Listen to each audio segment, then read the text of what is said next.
गांधी ने यात्रा निकाले हैं और कल भी उनका यात्रा गांधी मैदान में है। पूरे बिहार का भ्रमण करके राहुल गांधी अब पटना पहुंच रहे हैं। कल पटना में वोटर अधिकार यात्रा है, क्या कुछ कहिएगा? इस वोटर अधिकार यात्रा का क्या रिजल्ट निकलेगा? रिजल्ट तो नहीं कहूँगा, ये तो राजनीतिक सवाल है। मैं बराबर आप लोगों से बचता रहा हूँ, लेकिन आज मैं वहीं से शुरू करूँगा। वो बराबर देखिएगा, ये एक चीज़ दिखाते हैं ऐसे हाथ में लेकर सबको, भारत का संविधान। ये एक पुस्तक है जो पूरे देश का संचालन करती है। इसमें देखिए कोई शरीर नहीं है, कोई व्यक्ति नहीं है, लेकिन इसकी आत्मा इतनी ज्वलंत है। यही शाक्त दर्शन में कहने जा रहा हूँ कि लोग पागल की तरह 4-4 घंटे 5-5 घंटे बारिश में भीग कर खड़े हो रहे हैं। क्या है? वही राहुल गांधी पहले भी आते होंगे। आज क्या हो गई, क्या परिस्थिति हो गई? यानी संविधान को इन 70 वर्षों में, जब से 49 की संविधान सभा बनी और 25 में हैं, इन 70 वर्षों में लगभग किसी ने कानून ही समझा है, देश नहीं समझा। आप देश न्यूज वाले हैं ना, देश यही संविधान है। और ये जब जगती है इसकी आत्मा, तो राहुल गांधी क्या, महात्मा गांधी क्या और जयप्रकाश नारायण क्या, सबके अंदर एक हलचल सी मच जाती है। यही है, वो दिखाते हैं बार बार। ये समझ अभी राहुल गांधी के पास आ चुकी है कि पावर यानी सत्ता का केंद्र इसके भीतर है। वो भले नाम लेते हों, अंबेडकर का नाम लेते हों, नेहरू का नाम लेते हों, राजेंद्र प्रसाद का जो संविधान सभा के अध्यक्ष थे और ड्राफ्टिंग कमेटी के अध्यक्ष थे, राजेंद्र प्रसाद जी, जीरा जी के, हमारे घर के बगल के, वो मेरी ननिहाल भी है। तो ये संविधान दिखाने का मतलब है कि भारत की सारी जनता, इसके प्रेम्बुल में जो शब्द दिए गए हैं कि ऊपर का सब छोड़ दीजिए, सामाजिक समरसता, न्याय जो लिखा है, अंत में है इसको अंगीकृत और आत्मार्पित करते हैं। Adopt and surrender to the views of the constitution. हम आत्मार्पित करते हैं, मतलब देश की सारी आत्मा इसमें घुस गई। और जब भी किसी न किसी आत्मा को कहीं ना कहीं से चोट पहुंचती है, तो एक व्यक्ति कोई ना कोई जगता है, जिसको जननायक या महानायक कहा जाता है।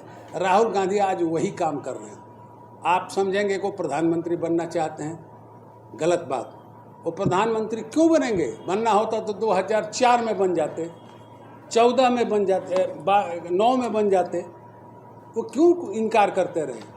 क्योंकि वो देश को समझना चाहते थे, जानना चाहते थे। अभी ये जो यात्रा, भारत यात्रा उनकी हुई है, उत्तर से दक्षिण और पूर्व से पश्चिम, उन्होंने भारत को जान लिया, देख लिया कि हम किस तरह से शक्ति का दुरुपयोग करते हैं, पद प्रतिष्ठा का दुरुपयोग करते हैं। संत क्या करता है? शक्ति का सदुपयोग करता है, और असुर क्या करता है? दुरुपयोग करता है। तो संत को खड़ा होना पड़ता है, लेकिन एक संत की औरा जितनी दूर की है, वो उतना ही दूर काम करेगा। लेकिन जनता के बीच से एक महानायक संतों की इच्छा से प्रकट हो जाता है और उसके अंदर देवत्व आ जाता है। आज राहुल गांधी की यात्रा का यही उद्देश्य है। सर, राहुल गांधी का जो वोट अधिकार यात्रा है, आप बोल रहे हैं वो नायक है, वो समझ चुके हैं, संविधान को जानते हैं, उनको गद्दी नहीं चाहिए, लेकिन वो वोटर अधिकार यात्रा में देश के प्रधानमंत्री की मां को गाली देना, हाँ, ये सवाल थोड़ा गाली देना, हाँ। क्या ये न्यायपालिका का एक काम है? आरा में कुछ लोगों ने काले झंडे दिखाए, उन्होंने बुलाया, वो डरते डरते एसपीजी पकड़ कर ले गई। उन्होंने कहा लगाओ, क्यों नाराज हो हमसे? हमने क्या किया है? गाली पड़ी, उस जगह मैं था, मेरा मंच था वहाँ, सच बोलो, नहीं था ना? मैं नहीं था। किसी को भी माँ की गाली दे, कोई किसी महिला को गाली दे, तो उसकी शक्ति खत्म हो जाती है। याद रखिएगा, आज नरेंद्र मोदी की शक्ति क्यों खत्म हुई है? आज वही नरेंद्र मोदी हैं जो ऐसे करके चलते थे, आज जवाब नहीं सूझ रहा है। क्यों? जर्सी गाय, कैबरे डांसर, सुनते जाइए, है पप्पू, ये किसके बारे में बोला उन्होंने? सोनिया गांधी के बारे में बोले, प्रियंका गांधी के बारे में बोले, तो आपने तो अपनी शक्ति खत्म कर दी। तो इसने यही कहा अगर किसी ने उस मंच का दुरुपयोग किया तो गलत है और इसकी भर्त्सना होनी चाहिए, लेकिन विवेक के साथ, विवेक खोकर नहीं कि लाठी डंडा लेकर हम सदाकत आसन पर चढ़ बैठे। ये जनता को ये भी अच्छा नहीं लगेगा।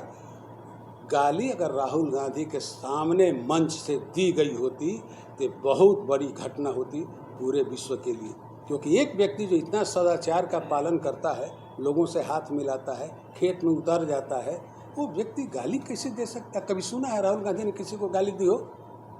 कभी? वोट चोर बोल रहे हैं वो, उसका एक कानूनी मादा है। यही है शक्ति का दुरुपयोग। यानी कुछ लोग, राजनीति बहुत गंदी होती है, इसीलिए मैं कहता हूँ कि राजनीति के सवाल मुझसे मत करिए। नैरेटिव तैयार करने के लिए कि अगला इलेक्शन में एक ऐसा नैरेटिव तैयार, भले मेरी माँ ही क्यों न चढ़ जाए सूली पर, लेकिन नैरेटिव तैयार करो कि हम काउंटर कर सके, कि राहुल गांधी का काउंटर करना किसी पॉलिटिकल पार्टी के बस में नहीं है। लेकिन विपक्ष तो आरोप बाद में लगाएगी, पहले जो वोटर अधिकार यात्रा चल रही है उसमें उन्हीं के लोगों द्वारा ये आरोप लग रहा है कि जगह जगह सिर्फ कांग्रेस के झंडे दिख रहे हैं, आरजेडी को हाईजैक कर लिया है। इस पे क्या कहिएगा? क्योंकि अच्छा।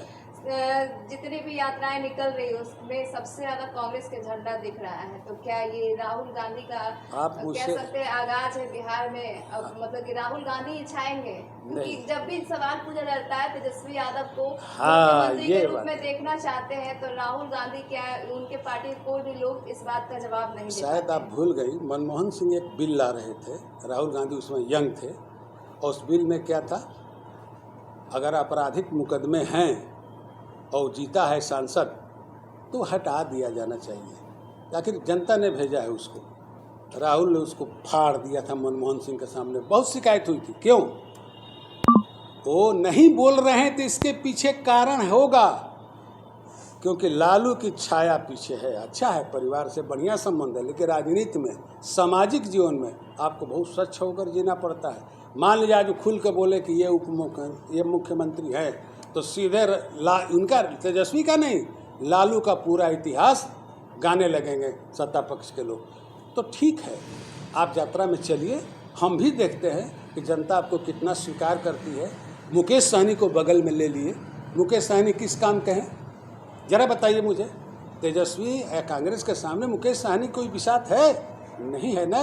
लेकिन लोग कह रहे हैं कि वो फाइनेंस कर रहे हैं, पैसे दे रहे हैं। आहा, ये तो जब सिवान में कल मैं देखा, मैं खड़ा था भीड़ में, 3 घंटे खड़ा था, मैंने देखा बनिया लोग गेट बनाए हुए हैं, अपना प्रोडक्ट का प्रचार किए हुए हैं। ये फ्रेंजी है, यही मैं कहता हूँ आध्यात्मिक शक्ति।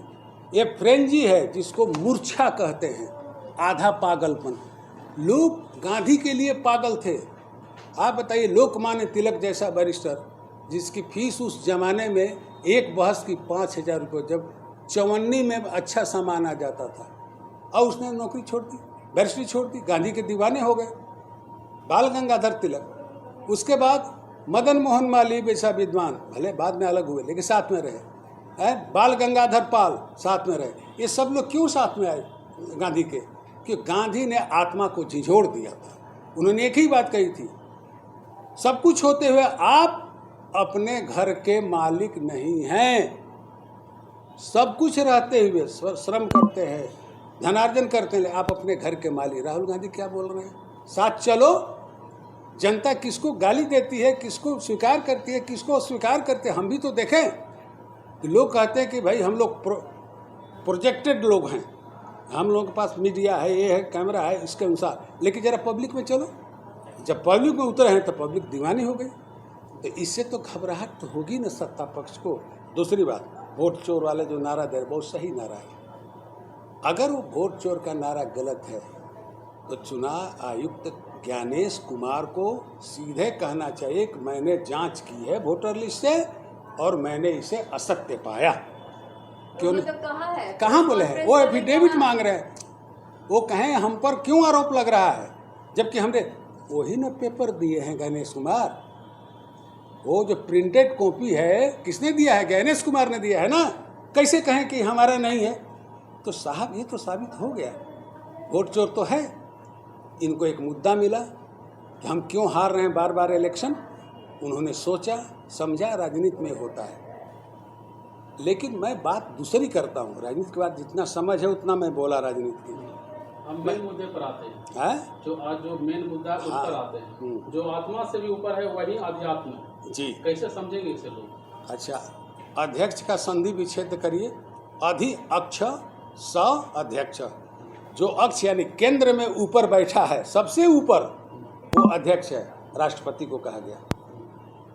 तो जो आत्मा गुणों से इतना विकसित हो जाए कि सर्वात्मा बन जाए, हर जात के लोग उसको चाहने लगे, हर धर्म का लोग चाहने लगे, हर व्यक्ति उससे हाथ मिलाना चाहे, बगल में खड़ा होना चाहे, वो व्यक्ति सर्वात्मा हो गया। सर्वात्मा बनने के लिए बहुत से स्वार्थों का त्याग भी करना पड़ता है। राजनीतिज्ञ कितना भी त्याग करेंगे तो पूरा त्याग नहीं करेंगे, लेकिन अगर चौथाई भी त्याग कर दें तो राहुल गांधी से भी आगे जा सकते हैं। मुझे कांग्रेस का अध्यक्ष नहीं रहना, तो जरूरत नहीं है। कांग्रेस अब जो बनना था बन गई, और वो संत हो गए, साबरमती आश्रम में बैठ गए। राहुल गांधी कभी बोले हैं कि मैं प्रधानमंत्री बनूंगा? बार बार सुनिएगा वो क्या बोलते हैं, जिस दिन हमारी सरकार आई। हमारी का क्या मतलब है? मेरी बोलते हैं। हाँ, जिस दिन विपक्ष की सरकार आई, एक एक को बख्शा नहीं जाएगा। तो विपक्ष का मतलब क्या है? जितने सत्ता के खिलाफ हैं वो सब विपक्ष है, सबकी बात कर रहे हैं, अपनी बात कही नहीं रहे। तो जब आदमी अपनी बात नहीं कह रहा है कि मैं ही लीडर हूँ, आपने एलओपी बना दिया, संख्या बल से बना दिया। लेकिन मैं वही कहूँगा जो प्रशांत सत्य। किशोर को क्या कहिएगा? वो भी यात्रा पर है, वो भी बहुत बड़े कौन? वादे कर रहे हैं। प्रशांत किशोर, अच्छी उनको बात क्या है। कह रहे हैं? उनको क्या कहेंगे? जिस व्यक्ति को दोनों पार्टियां जो है, इधर प्रशांत किशोर बिहार बदलाव यात्रा पर है, इधर इंडिया गठबंधन जो है वो वोटर अधिकार यात्रा पर। गांव में लड़ाई होती है, जनता किसके तरफ एक जाए? पटीदार को लड़ाने के लिए जो ताकतवर जमींदार होता है दूसरे को पैसा देकर खड़ा कर देता है। आज इससे ज़्यादा नहीं। प्रशांत किशोर का कोई त्याग है? उन्होंने 12 मुख्यमंत्री बना दिया। कैसे बना देंगे? आप पैसा ले करके प्रचार तंत्र कंट्रोल कर रहे हैं, तो आप कैसे बना देंगे? जनता बनाएगी ना। आप उनका कहना है कि हम आप जिसको कहने टिकट वाले देंगे वो- होते कौन हैं उनका कि हमने बना दिया? उनका कहना है कि हम आपराधिक जो छवि के लोग हैं, उनको टिकट नहीं दे रहे, हम आम जनता को टिकट दे रहे हैं। आम जनता जो आप लोग के बीच से बाकी निकल के आ नरेंद्र रहा है। मोदी किसको दे रहे? वो भी तो आम जनता का आदमी है। वो को कहाँ से आया? पहले से पॉलिटिकल करियर है, किसका? जिस अभी जो भी वर्तमान पार्टियां हैं उनमें। प्रशांत किशोर को 2 साल पहले उनके बारे में डाटा दीजिए, क्या थे वो? कभी कांग्रेस से पैसा लेकर प्रचार यूपी में करा रहे हैं, कभी बीजेपी से पैसा लेकर कहीं पर मध्य प्रदेश करा रहे हैं, कभी नीतीश कुमार से पैसा लेकर। तो एक पैसा लेकर कमाते कमाते इतना पैसा हो गया कि आप राजनीतिक बन जाइएगा? नहीं बन सकते आप, क्योंकि आपके ऊपर तपस्या नहीं है, त्याग नहीं है, आपने साधना नहीं की। विपස්සना किया था ना राहुल गांधी ने 2 आप तो वर्ष। कर रहे हैं ना साधना, आप जनता के साथ ये साधना पैदल नहीं चल है। रहे हैं, खाली आप पैर गांधी चल रहे नहीं हैं, बन कीचड़ में सकते। चल रहे हैं। आप ना नेहरू बनेंगे ना गांधी बनेंगे, चिल्लाते रहिए, आप वही हाल होगा जो चिराग पासवान। मौका देंगे तब तो बनेंगे ना, कोई भी तो मौका मिला क्यों तभी दिया तो जाए? बने। हम कौन होते हैं देने वाले?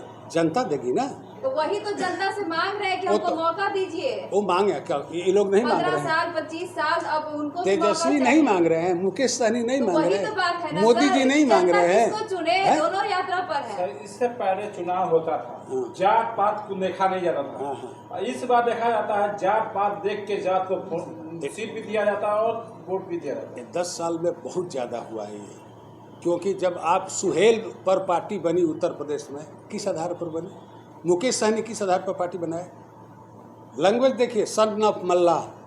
अरे साहब, आप बिहार का नेता बनना चाहते हैं कि एक बिरादरी का नेता बनना चाहते हैं? तेजस्वी तो नहीं बोलते इसे। कहते हैं कि वोट उनके जो जाति के लोग हैं, अगर उनको राजनीतिक हिस्सेदारी नहीं मिलेगी तो उनके लिए आवाज कौन उठाएगा? कोई प्रतिनिधित्व करने वाला भी तो चाहिए। उनको अंबेडकर से सीख लेना चाहिए। कांग्रेस छोड़कर अंबेडकर जाति का पार्टी बनाए, रिपब्लिकन पार्टी। याद रखिए, मुझसे पूछे, मैं राजनीति में बोलूँगा तो बहुत गहरे जाएगा। तो क्या हुआ? हसर अंबेडकर का इलेक्शन हार गए। अंत में नेहरू ने राज्यसभा में बुलाया, कहा का विद्वान आदमी हैं, न्यायविद हैं, आप यहाँ रहिए चुपचाप। अशोक मेहता सोशलिस्ट पार्टी में चले गए कांग्रेस छोड़कर, उनको नेहरू ने बुलाया, प्लानिंग कमीशन का उपाध्यक्ष बनाया। आरएसएस के थे, बीजेपी के उस समय थी जनसंघ। इसको भी तो कह सकते हैं सर कि पद दे देगा। नहीं। अभी जैसे कि कोई भी अगर चुनाव के लिए खड़ा होता है तो कोई आयोग बना के उसका अध्यक्ष, आयोग का उपाध्यक्ष बना दिया जाता है ताकि उनके खिलाफ चुनाव में खड़े ना हो। संविधान का निर्माता है अम्बेडकर, और उस कृतित्व को कैसे भूल जाइएगा। नेहरू ने कोई गलत नहीं किया। दीनदयाल उपाध्याय ने हिंदुत्व को जगाने के लिए कोशिश की। पटेल ने कहा कि ख़त्म कर दो इसको, नहीं चाहिए संघ। नेहरू ने कहा भाई कोई तो सनातन धर्म की बात कह रहा है, बर्दाश्त करो। उनको रेल मंत्री बनाया, श्यामा प्रसाद मुखर्जी को कैबिनेट में लाए। आज क्या बात करेंगे ये लोग? दिल उदार होना चाहिए। संत का ही दिल उदार हो सकता है, पॉलिटिशियन का नहीं। अगर राहुल गांधी में उदारता आई है तो निश्चित जानिए इसके पीछे एक भक्ति है। तो आरएसएस का विरोध करते हैं। बिल्कुल, आप वो करेंगे, इसलिए करेंगे कि आरएसएस ने इतने खेल कर दिए बीच में, बड़े बड़े महात्माओं को गाली दिया, महात्मा गांधी तक को नहीं छोड़ा। गोडसे के फोटो का पूजा, आपको अच्छा लगेगा कि गोडसे का कोई पूजा करे? किसी के मन से कहीं कोई स्वीकार करेगा तो आरएसएस से गलती क्यों किया? ये नहीं करना चाहिए था। आज मोहन भागवत तो पश्चाताप कर रहे हैं, लेकिन अब क्या हो, चिड़िया चुन गई खेत। इसीलिए ये राजनीति